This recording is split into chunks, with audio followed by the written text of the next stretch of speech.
Salam sejahtera.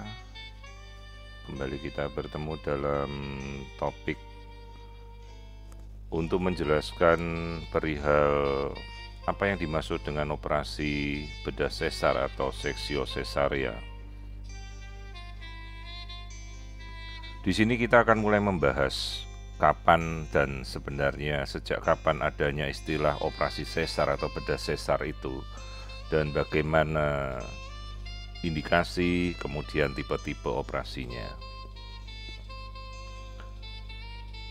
Jadi semua kita mulai dulu dengan membahas sejarah awal mula operasi sesar, di mana ini adalah suatu pembedahan di mana janin pada usia sekitar 28 minggu atau lebih kemudian dikeluarkan melalui sayatan dengan membuka dinding perut dan dinding rahim.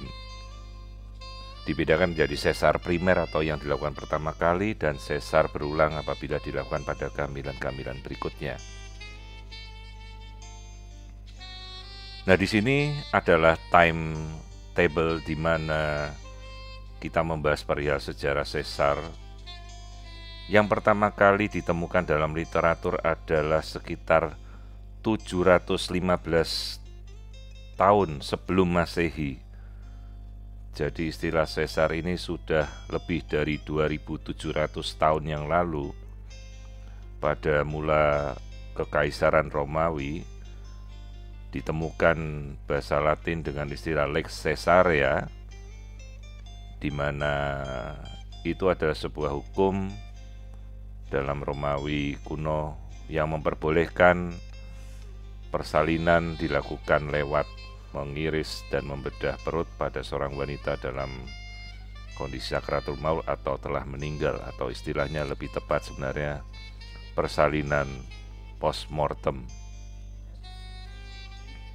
Kemudian setelah Masehi, pertama kali sesar dilaporkan pada tahun 1668, jadi sekitar abad ke-16, oleh François Morisot, dan kemudian tahun 1876 dilaporkan pengangkatan rahim yang pertama kali oleh Poro.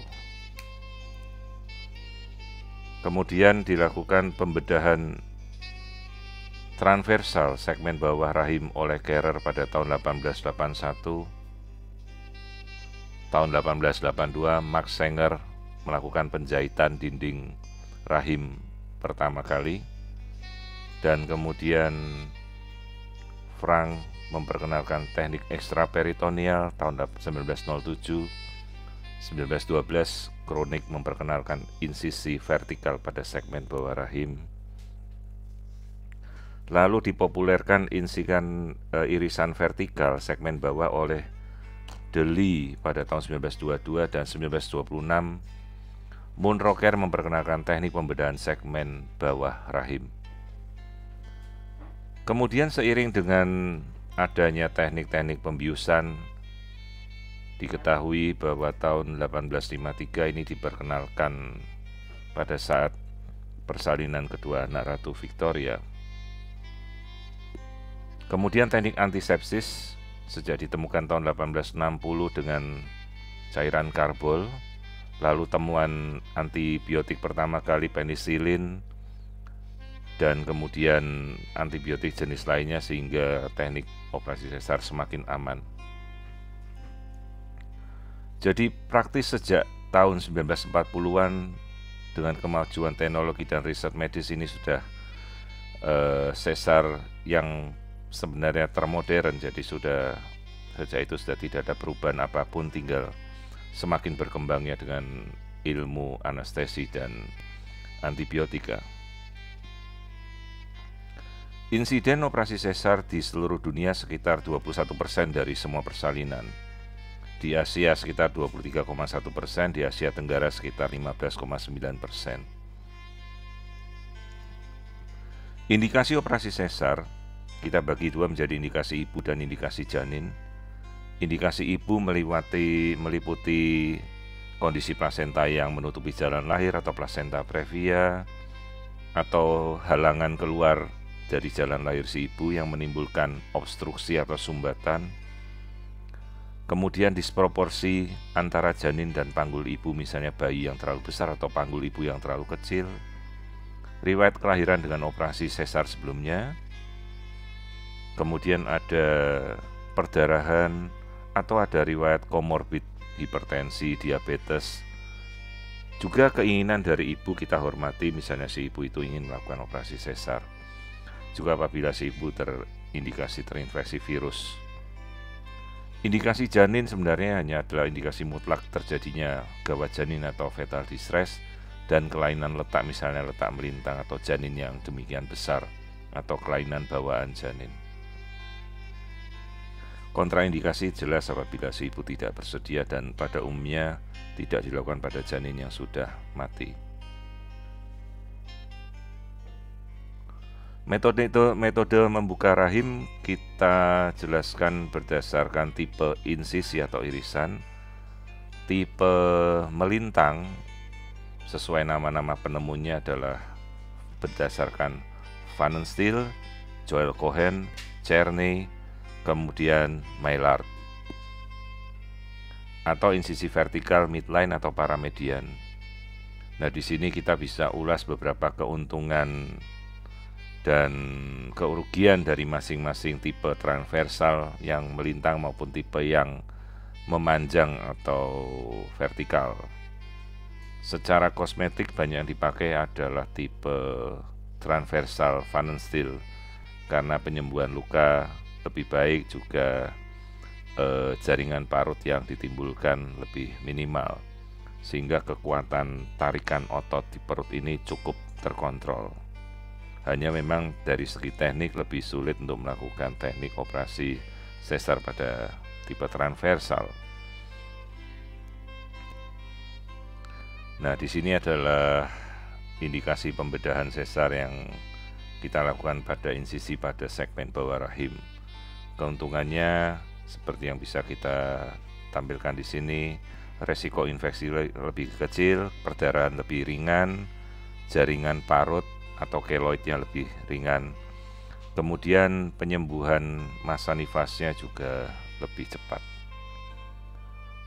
Nah, di sini kita jelaskan langkah-langkahnya, tidak akan saya bahas satu persatu dengan membuka lapisan peritoneum, lapisan vesiko-uterina. Ini adalah sekedar teknik saja yang secara awam sebenarnya tidak perlu kita tampilkan.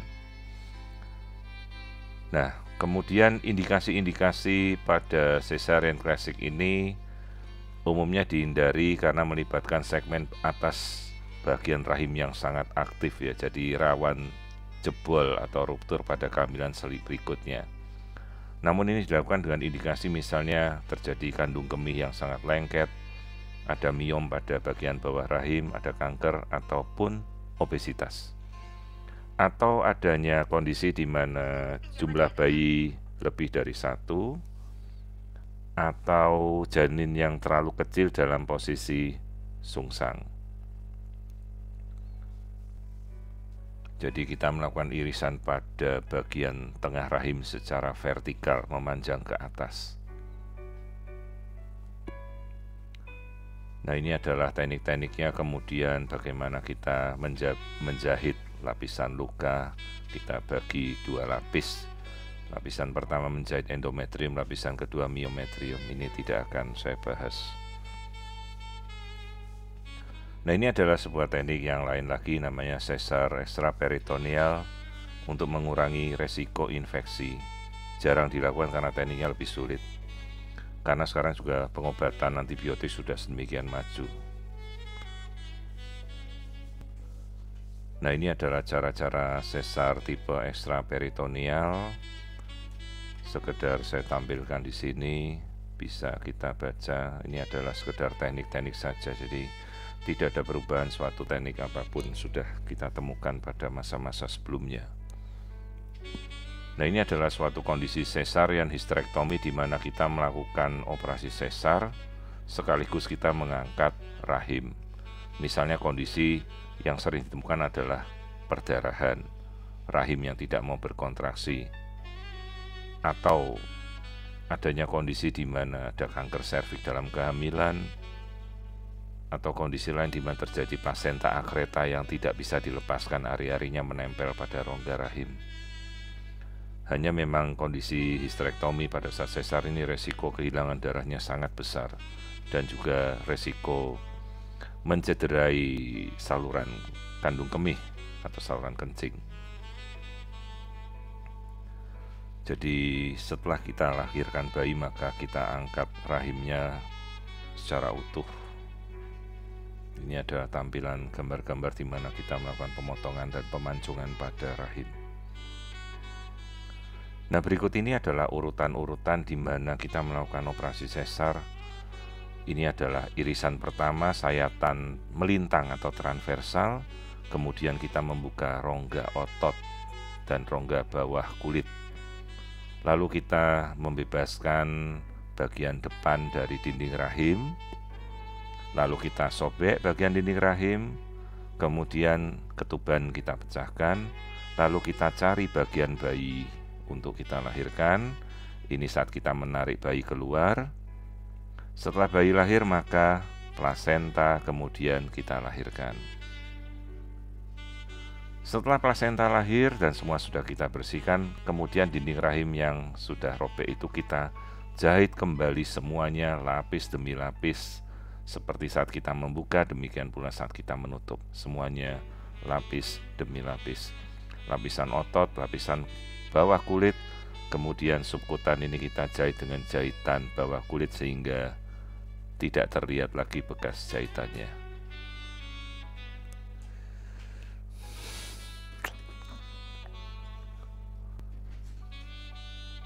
Kemudian saat ini kita melakukan percepatan pemulihan pasca operasi sesar, yang sebenarnya itu adalah suatu tugas multitasking. Tidak ada sesuatu ilmu baru, kemudian tidak ada sesuatu yang heboh. Jadi kita harus secara logika dan secara proporsional menempatkan bahwa itu adalah sebuah tugas bersama dari dokter kandungan, dokter anestesi, dokter anak, perawat. Jadi pasca pemulihan operasi sesar kemudian kita melakukan aktivitas ringan, tetap berbaring, istirahat di tempat tidur sampai obat bius itu reda, efeknya habis. Pulihkan tenaga terlebih dahulu, bangun pelan-pelan, boleh 6 jam sampai 12 jam setelah operasi. Tidak ada ketergesaan. Lalu mulailah berlatih berkemih untuk mencoba berkemih setelah kateter dilepas. Karena kalau kateter tidak dilepas, obat bius sudah habis, rasanya akan nyeri sekali. Tapi kalau kita tidak berlatih berkemih, maka kandung kemih tidak bisa mengeluarkan kencing. Nyeri pasca operasi akan lebih hebat. Lakukan pengelolaan emosi. Kita bisa konseling terhadap dengan dokter anak bagaimana perihal bayinya, breast counseling untuk breastfeeding. Jangan sungkan mengutarakan perasaan Anda, emosional Anda, membuat Anda nyaman dan senang. Kemudian lakukan perawatan luka operasi. Ini yang paling penting dilakukan karena berpengaruh besar terhadap proses pemulihannya. Dokter atau perawat biasanya akan memberikan petunjuk mengenai cara merawat luka bekas operasi Anda selama pemulihan di rumah. Dan yang paling penting, istirahat cukup. Selama pemulihan pasca operasi, Anda dianjurkan untuk tidur dengan posisi senyamannya. Perlu waktu untuk cukup tidur dan tidak melakukan aktivitas yang menyebabkan tekanan di rongga perut seperti naik turun tangga atau mengangkat benda berat. Jadi, ambillah waktu untuk memulihkan diri.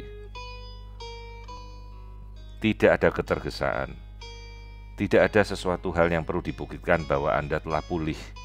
Ingat, operasi sesar adalah operasi besar, bukan operasi sederhana, resikonya besar. Jahitan harus benar-benar pulih, benar-benar kuat untuk menghindari perdarahan. Itu yang perlu dipahami. Asupan nutrisi, kita mempercepat proses pemulihan pasca operasi sesar. Mendukung proses ASI, bagaimana protein harus lebih banyak kita konsumsi. Lalu kenali tanda bahaya apabila ada demam, sesak napas, nyeri hebat di luka operasi, nyeri pada saat buang air kecil atau berkemih, perdarahan berlebihan dari vagina atau luka operasi, pembengkakan pada luka operasi, keluar nanah atau cairan berbau busuk dari luka operasi, atau adanya pembengkakan pada kaki yang tidak kunjung kempes. Untuk metode pembiusan operasi, sekali lagi saya jelaskan, pembiusan yang paling umum adalah anestesi regional, yaitu blok subarachnoid yang biasa kita sebut spinal anesthesia. Di sini kita menusuk melalui rongga epidural atau rongga spinal di sini, tergantung jenis apa yang akan kita berikan. Kalau kita untuk melakukan sesar, biasanya kita melakukan spinal anesthetic, tentunya dengan obat tertentu yang diberikan oleh dokter ahli bius. Jadi ini kita lakukan dengan menusuk jarum yang sangat tipis, menyuntikkan obat anestesi lokal, mungkin dikombinasi dengan obat lain ke dalam saluran tulang belakang. Metode ini yang paling penting untuk berperan terhadap kontrol nyeri, fungsi organ, kecepatan pemulihan, mual muntah pasca bedah, lama perawatan, dan efek samping. Jadi ini adalah suatu teknik bagaimana kita mengatur tipe obat bius yang dipakai. Untuk teknik, sekali lagi, operasi sesar sudah ditemukan sejak lama, dan secara legiartis tidak ada suatu perubahan apapun dari tekniknya, hanya perubahan dengan metode teknik pembiusan yang secara proporsional dipakai, dan teknik antibiotika yang sekarang semakin berkembang untuk mempercepat pemulihan. Juga bagaimana mengedukasi pasien multitasking. Jadi semua disiplin, dokter kandungan, dokter anak, dokter anestesi, perawat, saling bekerja sama untuk mengedukasi pasien agar lebih cepat pulih. Demikian yang bisa saya sampaikan. Terima kasih.